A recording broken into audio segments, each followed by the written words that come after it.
What is happening, guys? Welcome back to another video on the Rugby channel. Today we're going to be talking about that Rugby video game campaign. I'm going to be doing a discussion with my other partner who's working on it, which is Johan from the Rugby Guru channel.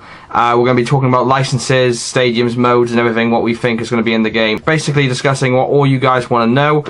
So yeah, hopefully you do enjoy it, and please make sure you go ahead and check out Johan's channel as well. The link will be in the description. And yeah, let's get into the video. Welcome back to another Rugby video. Please make sure you go ahead and smash that like button to show your support for the channel, and if you are new, please go ahead and subscribe. We upload rugby videos every single week guaranteed, so please click the notification button so you don't miss out. Okay, so Johan, what would you say is the most exciting thing that you're looking forward to the most with this game, without giving too much details away?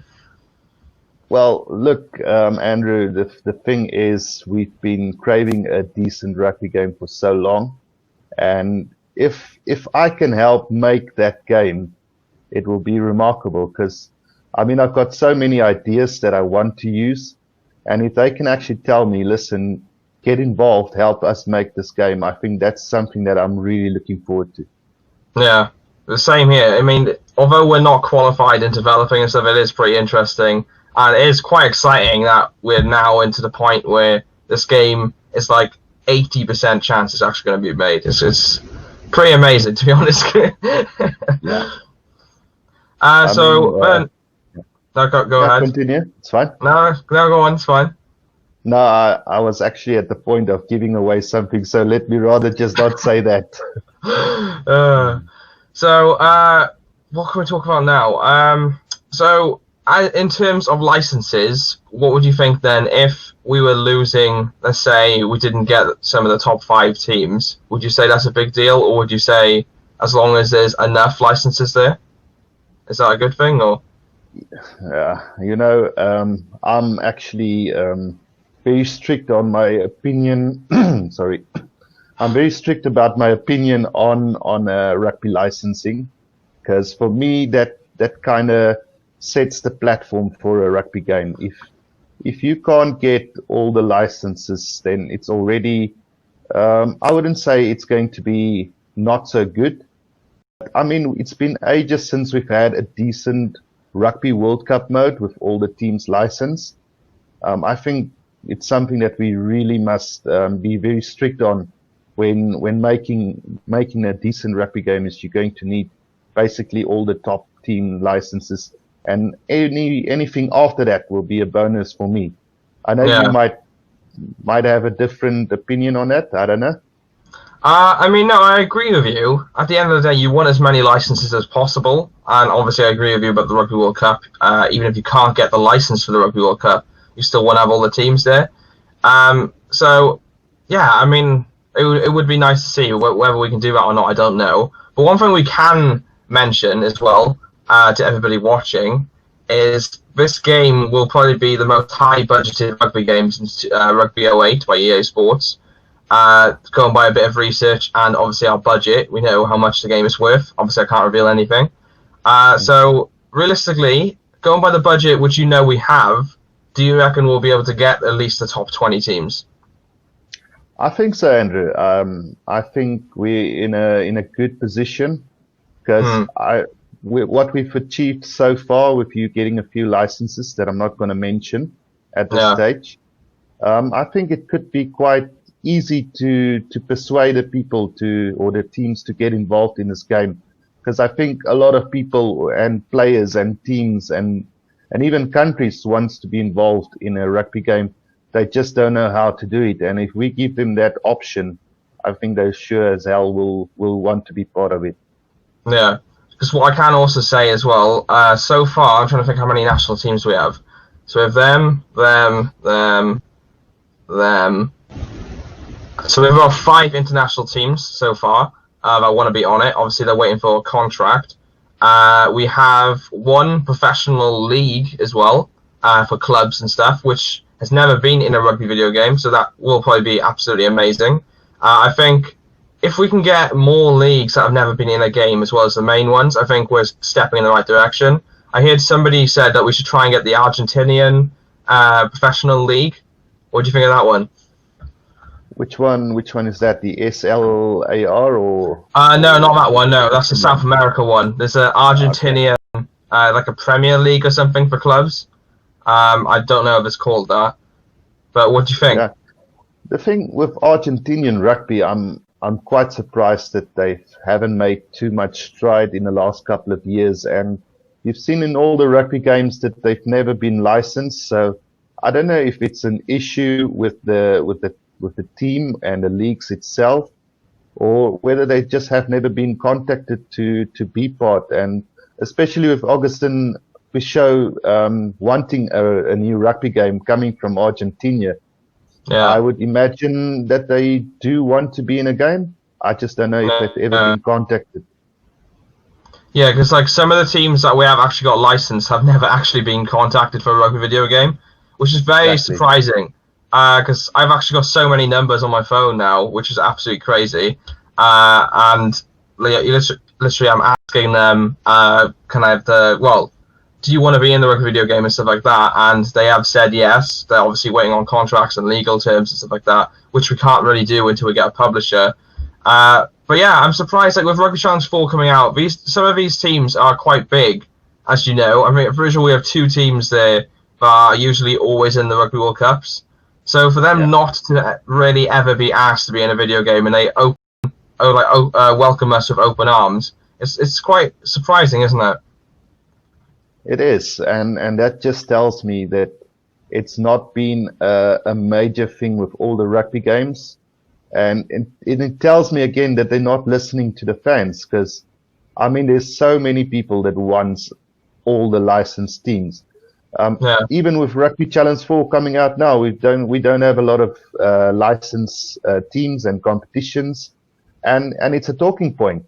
People want to see new competitions, and they want to have it licensed as well. Yeah.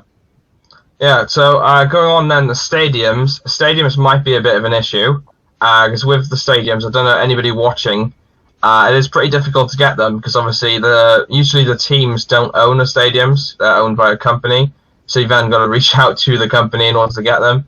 Obviously, we're going to try our best to get the stadiums licensed, but even if it's like 5 licensed stadiums and the rest of them are just similar, I'd say that's still something good to have, would you say? Yeah, it would be. And if there can be a feature like to create your own stadiums, I think that will kind of dampen the whole issue around the licensed stadiums. Yeah. I take for you and myself, I think we would love to go ahead and create our own stadium. Then we won't even be worried about the licensed stadiums anymore.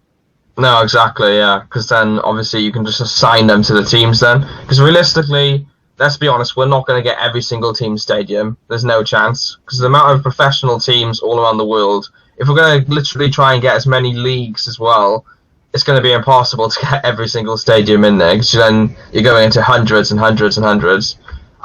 So we can just get the main ones, or ones that aren't necessarily the best stadiums, but look really cool. Like I know Germany's stadium looks amazing. I don't know if you've seen that. The scenery behind it, it's got mountains and everything towering over it. So like, if we can get even some of the most attractive stadiums, it's still something. Yeah, and that's something that Rugby 20 kind of flopped on. They didn't have any licensed stadiums, and they had almost all the leagues, Pro 14, French Division 1. So it really kind of shocked me that they didn't do more effort to get a few licensed stadiums and work on their graphics, because obviously everybody's raving about Rugby Challenge 4 graphics at the moment. Yeah. So like Rugby Challenge 4 is obviously the new standard now, which has been set. Yes. So we're now going to have to try and better that for our game. Absolutely. Hopefully. Well, with the budget that we have, I'm pretty sure it's possible. They've said that they can do it as well. Obviously, we can't say who the developers are. But yeah, it's quite exciting times, to be honest with you. Publisher-wise, obviously, we haven't got one yet. But we've been reaching out to quite a few. And there's been some interest. I've got a question for you, Andrew. Sorry for interrupting there. No, that's fine. If you could have a publisher of your choice, except for EA, because I doubt that we'll ever get them on board. Yeah. Who would you want as a publisher? Probably either 2K or Konami, but realistically, we're not going to get them because they didn't reply. Okay. Yeah. What about you? Oh, it's no secret that I want 2K on board because Yeah. I've never played a 2K game before. I actually downloaded the free NBA game earlier this month, and I was surprised at the attention to detail that they have on every single thing that they do. They've got like everything that you need in a rugby game. They've basically got in an NBA game. Yeah. I don't know if you've played it before. Have you played it I before? I played. I think I've played it. Yeah, I've played some of them before. Yeah, but I'm not really a fan of like watching basketball. I'm more used to play Yeah, it. okay. But yeah, I have played some of them before. Yeah. Yeah, because even they've got previews before the game start. They've done some previews with the players, and they've Yeah. got like this whole setup, like with the rugby commentator sitting in a studio and discussing the game. Halftime, they've got discussions on what happened during the game. I mean, Yeah. that's something that I would really love in a rugby game. Yeah. So in terms then of marketing, because obviously Rugby Challenge 4's marketing wasn't exactly the greatest, and then Rugby 20, they were decent, but they didn't really tell you too much. I'm pretty sure the marketing for Rugby 18 was probably the best one. Do you remember that when they used to announce different teams coming out, like, oh, we now have the license for Wales, we now have the license for Scotland. What sort of Yeah. marketing approach would you want to see if you were in charge of it for our game? Oh, I want almost daily updates. That would be possible. But Yeah. I mean, look, marketing plays a really big role in games these days, and I'm really disappointed with the way Rugby Challenge 4 went about it.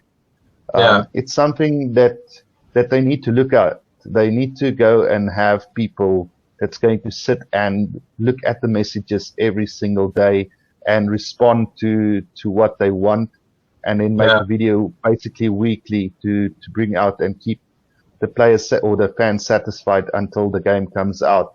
I mean, something that was really disappointing with Rugby 20, they did all the marketing, but when it came, they even had the beta and stuff. And what really disappointed me there was that they absolutely didn't listen to the fans at all. They had this beta and they had the arena, but I mean, I had numerous things that I wanted in the game, and basically each time I contacted them, they just said it's impossible. So then what was the use of asking the fans to help better the game? That's something that I would like to see in our game, that they actually Yeah. go and sit and see whether they can do it and not tell the people that it's impossible to do. Oh yeah, I 100% agree with that. I mean, even if it's like an update every single 2 weeks or something like that, as long as you're applying to the fans, I think that's one of the main things, because you need to engage with them in order to get the growth and stuff of the support behind this game. One thing I would be really backing as well, which I've always liked the look of, is giving the fans an option of who they want on the front cover of the game. What do you think of that one?